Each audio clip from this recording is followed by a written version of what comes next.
The Lost Generation of Writers by Willa Grant. The most basic explanation of the lost generation of writers is that they were the American writers during and following World War I and spanning into the 1920s. But there's a lot more to it. For many young men who had grown up in a time of isolated peace in America, World War I came as a huge slap to the face.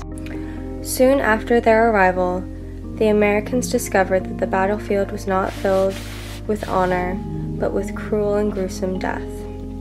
Many young men returned to America after their service, disillusioned with the traditional values they had been brought up to believe. Young Americans lost their faith in traditional values such as courage, patriotism, and masculinity, and other important values to Americans. After witnessing the war, they lost purpose and drive, and turned to material wealth in absence of abstract ideals.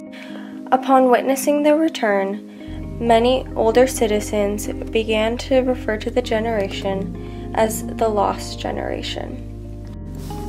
Although many used the term, it was not officially coined until Gertrude Stein, a Lost Generation writer, heard a garage owner calling a young employee part of the Lost Generation. Ernest Hemingway, another Lost Generation writer, then went on to use the term in an epigraph for his book, The Sun Also Rises, coining the term for all writers who wrote on the subject of the Lost Generation during this time. The writers of the Lost Generation included Gertrude Stein, T.S. Eliot, and Ezra Pound, who had already moved to Europe in search of a more radical and revolutionary vision of the world, but continued to write about the Lost Generation. Sylvia Beach, F. Scott Fitzgerald, and Ernest Hemingway were those who experienced the war and moved out to Europe after World War I.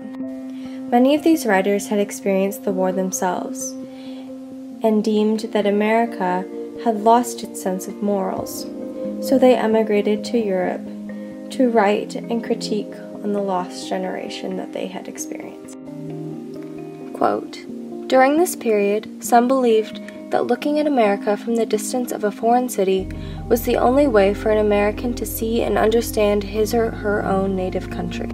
From their outsider's perspective, writers were able to write about disillusionment, psychic displacement, the defense mechanism where one subs a new goal for one's felt too dangerous originally, and the reckless, drunk, decadent carnival that Americans were fleeing to.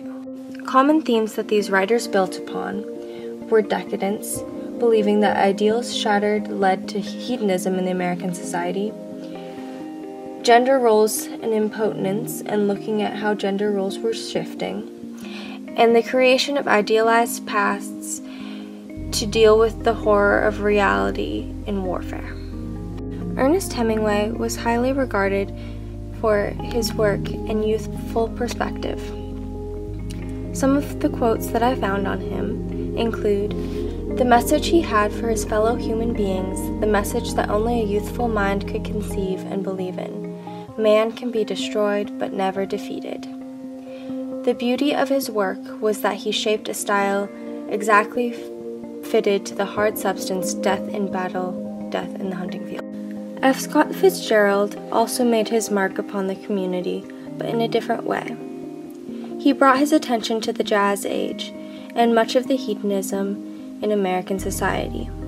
Quote, "One of the first writers to draw attention to the new post-war sophistication and to such phenomena as youthful love affairs and petting parties." End quote. Finally, Gertrude Stein helped cultivate the American expatriate writers in creating this great work.